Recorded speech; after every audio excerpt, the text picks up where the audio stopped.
Hello friends, स्वागत है आप सबका मेरे चैनल टारगेट विथ विकी में। अभी तक आपने मेरे चैनल को सब्सक्राइब नहीं किया है तो चैनल को सब्सक्राइब करें, वीडियो को लाइक एंड शेयर जरूर करें। चलिए शुरू करते हैं।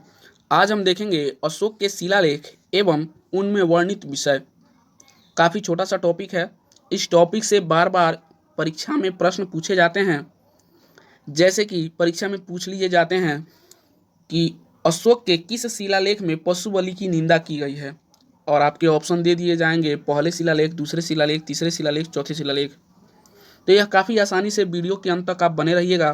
काफ़ी आसानी से अशोक के कुल 14 शिलालेखों के बारे में और उन 14 शिलालेखों में किस विषय के बारे में जानकारी दी गई है हम काफ़ी आसानी से याद कर लेंगे। तो चलिए शुरू करते हैं। सबसे पहले जान लेते हैं अशोक बिंदुसार का पुत्र एवं बिंदुसार के बाद मगध का अगला उत्तराधिकारी हुआ। अशोक 269 ईसा पूर्व में मगध की गद्दी पर बैठा। अशोक मौर्य वंश का शासक था। मौर्य वंश के संस्थापक चंद्रगुप्त मौर्य थे। चंद्रगुप्त मौर्य का उत्तराधिकारी बिंदुसार हुआ तथा बिंदुसार का उत्तराधिकारी अशोक हुआ। आगे बढ़ते हैं। अशोक की माता का नाम सुभद्रांगी था और पिता का नाम बिंदुसार। उपगुप्त नामक बौद्ध भिक्षु ने अशोक को बौद्ध धर्म की दीक्षा दी थी। अशोक था वह बौद्ध धर्म का अनुयायी था। वह बौद्ध धर्म को मानता था।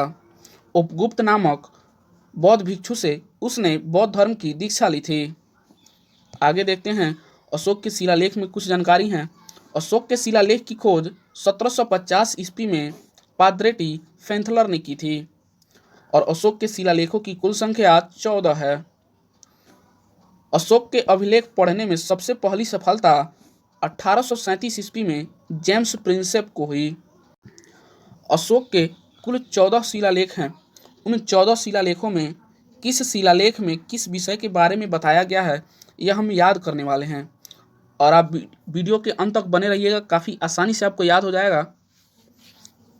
तो पहले शिलालेख में, अशोक के पहले शिलालेख में पशु बलि की निंदा की गई है। अशोक के पहले शिलालेख में पशु बलि की निंदा की गई है। और फर्स्ट के बाद सेकंड में मनुष्य एवं पशु दोनों की चिकित्सा व्यवस्था का उल्लेख है। फर्स्ट में है पशु बलि की निंदा कि पशु की जो बलि है यह नहीं होनी चाहिए। प्रथम शिलालेख में यह है। तो दूसरे में है कि पशु और मनुष्य दोनों का स्वास्थ्य जो है, स्वास्थ्य चिकित्सा व्यवस्था, इसका उल्लेख मिलता है।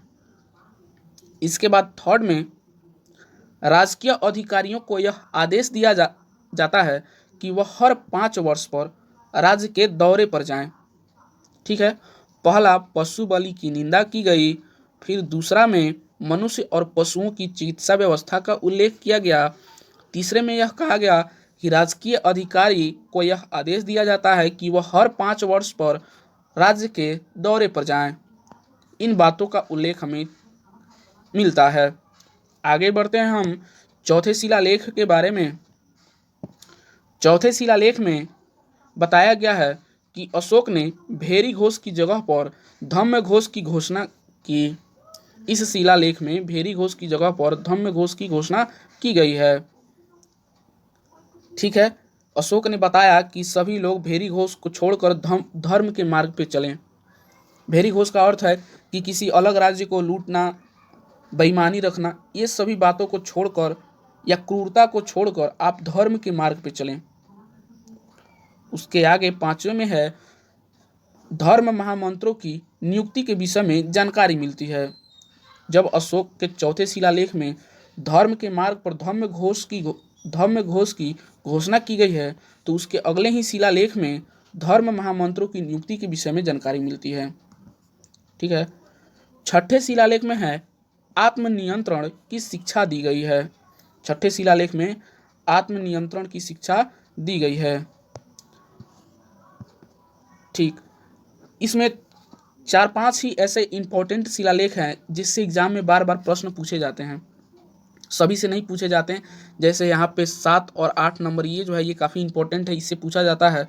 इसमें है अशोक की तीर्थ यात्रा का उल्लेख मिलता है। 7वां और 8वां शिलालेख में अशोक की तीर्थ यात्रा का उल्लेख मिलता है। 9वें शिलालेख में सच्ची भेंट तथा सच्चे शिष्टाचार का उल्लेख मिलता है। हम यहाँ पे डिनोट कर सकते हैं कि 7वें और 8वें में जब शिलालेख की तीर्थ यात्रा का उल्लेख मिलता है, तो अब अशोक जब तीर्थ यात्रा पर गए तो उसके बाद उन्होंने काफ़ी अच्छे भेंट लेके गए थे तीर्थ यात्रा पर और अच्छे शिष्टाचार का प्रचार उन्होंने किया था। ऐसे हम डिनोट करके याद कर सकते हैं।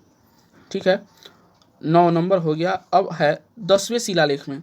10वें शिलालेख में अशोक ने आदेश दिया कि राजा तथा उच्च अधिकारी हमेशा प्रजा के हित में सोचें। ठीक है, तो यहाँ से हम डिनोट कर सकते हैं कि अशोक जब तीर्थ यात्रा पर गए, अशोक तीर्थ यात्रा पर गए 7वें और 8वें में, इसको हम याद कर लेंगे, ये बार बार एग्जाम में पूछा जाता है। अशोक तीर्थ यात्रा पर गए तो तीर्थ यात्रा पर गए तो अच्छे भेंट लेके जाएंगे, उसके आगे 9 नंबर में अच्छे भेंट लेके जाएंगे और अच्छे शिष्टाचार। तो शिष्टाचार में उन्होंने क्या कहा कि जो राजा हैं और उच्च अधिकारी हैं ये हमेशा प्रजा के हित में सोचेंगे। ठीक है, प्रजा के हित में सोचेंगे। अब आगे हम 11 नंबर पर देखते हैं। 11 नंबर में है, इसमें धम्म की व्याख्या की गई है। 11 में धम्म की व्याख्या की गई है। वीडियो को आप 2 बार देख लीजिएगा तो इन 14 शिलालेखों के सभी विषय के बारे में आपको काफ़ी आसानी से याद हो जाएगा। 2 बार वीडियो को देखिएगा, काफ़ी आसानी से आपको याद हो जाएगा। ठीक है, इसमें स्त्री महामंत्रों की नियुक्ति की जानकारी मिलती है। ठीक है, हम सबसे पहले चौथे शिलालेख में अभी जस्ट पढ़े थे कि भेरी घोष की जगह पे धम्म घोष की नीति, चौथे शिलालेख में। और जब धम्म घोष की नीति अपना ली तो 5वें में उन्होंने धर्म महामंत्रों की नियुक्ति की। और यहाँ पे 11 में धम्म की व्याख्या की गई है और उसके बाद स्त्री महामंत्रों की नियुक्ति की गई है। ऐसे हम डिनोट करके याद कर सकते हैं एक दूसरे से रिलेट करके। 13वें शिलालेख में कलिंग युद्ध का वर्णन एवं अशोक के हृदय परिवर्तन की बात की गई है। अशोक ने 261 ईसा पूर्व में कलिंग पर आक्रमण किया था। उसमें काफ़ी नरसंहार हुआ था और उसे देखते हुए अशोक ने अपना हृदय परिवर्तन किया था और उन्होंने भेरी घोष की जगह पे धम्म घोष की नीति अपनाई थी। उसी समय से अशोक धर्म के मार्ग पर चलने लगे थे। और अंतिम 14वें शिलालेख में बताया गया है कि अशोक ने जनता को धार्मिक जीवन बिताने के लिए प्रेरित किया था। सबसे लास्ट में अशोक कहते हैं अपनी जनता से कि आप धार्मिक जीवन बिताएं। ठीक है, वीडियो अच्छा लगा हो तो वीडियो को लाइक करें और हमारे चैनल टारगेट विद विकी को सब्सक्राइब करें। इस वीडियो को आप 2 बार देख लीजिएगा तो इन 14 शिलालेख को आप काफ़ी आसानी से याद कर सकते हैं। ठीक है, धन्यवाद।